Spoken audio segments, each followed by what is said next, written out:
Kwegwe Kahnawake Runuyagaya Deujats Negi, the Kahnawake COVID-19 Task Force Daily Update. I'm here for Joe Delarone. Today is Tuesday, July 14th. It's been 4 months since the initial announcements back on Friday the 13th, back in March, of the first closures, etc., related to the pandemic. Still going on. A lot has happened over that time, including here on the live updates. We've had 107 shows, today being number 108. Short show today. We've reduced the amount of shows in case you haven't been watching or just tuning in. We used to be weekly for the first 3 months or so. Reduced that to, we used to be daily, sorry, and we reduced that to weekly, and now we're just Tuesdays and Thursdays. Today on the program we have the gentleman who's been here for most of those shows, the Commissioner of Public Safety, Lloyd Phillips.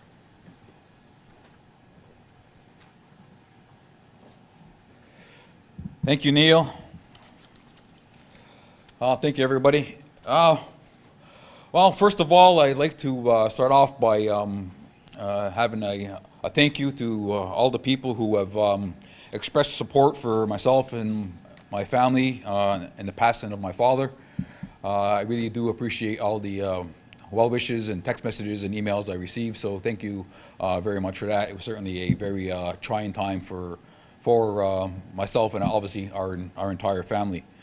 I'd also like to thank Arnold Lazar for stepping up to the plate and filling in my shoes while I was out for a couple of weeks, as well as Lisa Westaway doing a great job, Dwayne Zachary and Robin Mator. A good team effort to really come together. Even stronger than we were as a team before. So I certainly appreciate all that support. And throughout it all, we did start some discussions with council on the state of emergency and doing an assessment of where we are in terms of the pandemic. We are looking at the possibility of making some modifications to the emergency preparedness law that would take us out of a state of emergency, but still have certain measures in place and certain directives in place that would assist the community moving forward. But it was decided that the easiest way to continue moving forward is to remain in the current state of emergency, which extends the mandate of the task force, extends the directives, and keeps the emergency preparedness law the authority that is guiding the community moving forward. So as Arnold had mentioned last week, the state of emergency has been extended until August 21st obviously of this year. Gives us another 6 weeks or so to assess where things are and where we have to where we're going to be in the months to come. And that has really been a lot of the focus, equally as amount as we're still in phase 2 of the opening of businesses and other establishments in the community, the move away from essential services only for places like MCK and KSCS. We're also looking to the future. We know that there's things happening around the world. We all seen what's happening down in the U.S., where they're having record numbers of cases, even more than they were having, a couple of months ago. So that's certainly very alarming when you're seeing this trend, around the world. Fortunately, in the Quebec region, Ontario, numbers have been on a steady decline, have been very stable. There has been a few areas that has some clusters or some outbreaks, which we all seen on the news, some very close by in neighboring communities. So we know we got to be very careful on how we conduct ourselves when we're outside the community, and also obviously when we're inside the community as well, because we're certainly not immune. Because one individual person could easily create a cluster, which a cluster could lead to an outbreak. And outbreaks could certainly get us back into another peak or even start another wave of the pandemic. So what it really boils down to is individual responsibility to ensure that the way you're conducting yourself, is also keeping in mind, the entire community, your entire family, and that's the way we should be very mindful moving forward. We know there was a lot of concern when there was these mentions of certain business establishments in the Chateauguay area and Saint Constant and other places that had individuals who were testing positive. That obviously people are concerned. and no, there has been an increase in people requesting testing. No, certainly, no, there is a criteria that is required for somebody to be tested, but you're always welcome to call if you're not sure if you meet the criteria, because I know there's a lot of information out there. You could always call Kahnawake Memorial Hospital Center, 450-638-3930, extension 2275. There's always somebody available that you could speak to. You could explain your individual circumstance, why you feel that you may have been exposed, or why you feel you should be tested, and they'll gather information and advise you on what to do next, and that may or may not include you being tested. So there are those resources available in our community, and we want to make sure we use them effectively and efficiently as we possibly can. As well, today there was an announcement made by Canada and the US that they are extending the border closure between obviously the US and Canada to only for essential travel only.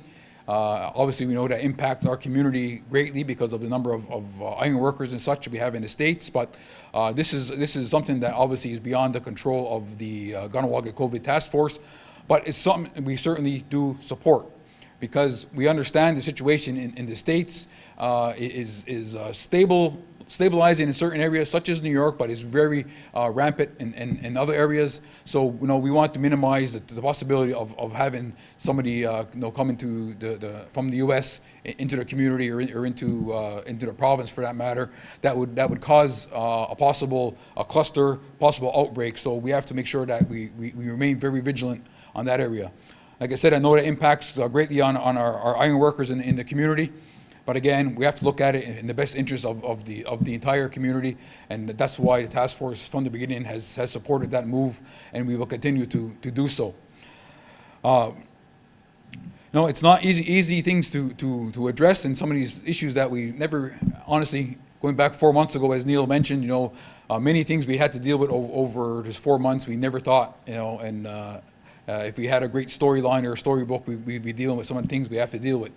And we'll continue to deal with it based on evidence, based on the information in front of us. Throughout this whole process, we have been using the terminology about letting science lead the way.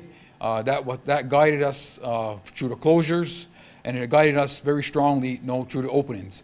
When we decided to start opening retail establishments, but going back to June, it was based on evidence, it was based on science, based on our knowledge on how we perceive things moving forward. And we'll continue to do that over the summer and looking even towards the fall. As things are evolving, as Arnold Lazar mentioned last week, certain dates were pushed back. We were originally targeting the end of July to open some of additional social clubs and bars and things of that nature, but we deem that fact that it is still not medically sound at this point to move forward. So again, that was pushed back by another few weeks, and that will continue to be assessed on where things are in the weeks to come. We have to remain vigilant, in the community, outside the community, because again, what happens in Quebec, what happens in Chateauguay or the Montérégie area, Montreal, obviously, we're impacted in one way or another. So we have to certainly, remain vigilant as we possibly can. Again, keeping in mind, we're always talking about that sense of community, because we all have an individual responsibility to keep ourselves safe. Our community has been weathering this pandemic extremely well. I'm very pleased and very satisfied with the response of our community. But no, we can't certainly let our guard down.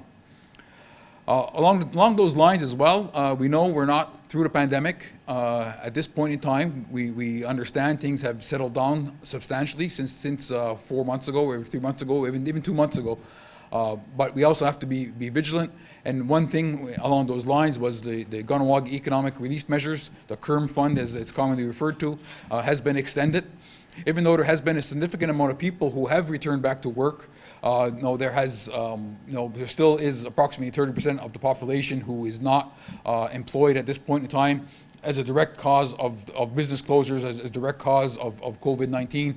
So I'm glad to hear that the CERM has been extended to address the needs of those individuals who are still in that situation where they need assistance.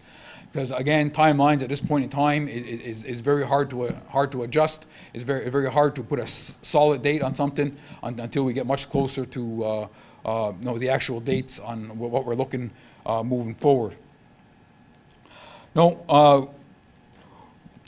With that, I just want to maybe end off by talking a little bit about the future. I know I was here a couple weeks ago, talking about looking ahead. We know, based on some of the evidence and some of the science and maybe some speculation by the experts about a possible second wave of the COVID-19 virus. This is certainly something that we're keeping on our radar. It's something that we know is a definite possibility. And how much impact would a second wave have on our community is again another large question mark. But the more we stay vigilant, the more we maintain the basics of maintaining physical distancing, hand washing, maintaining those measures that are currently in place in the business establishments in our community and not getting lax on those. The stronger we keep these measures in place, wearing a mask when necessary, things of this nature will minimize the impact of what a second wave may look like. We're certainly hopeful if there is a second wave that it'll be much smaller than the first. But again, it's a guess, to be honest with you, at this point in time, how that will play out. But the more we maintain, the more we stay strong, the more we follow directives, the more we keep on top of things, the less impacts we'll have on our community. We're having a task force meeting tomorrow, and we'll have more discussions on many topics impacting us directly, and I'll be back here soon to give a further update. So with that, Kahnawake.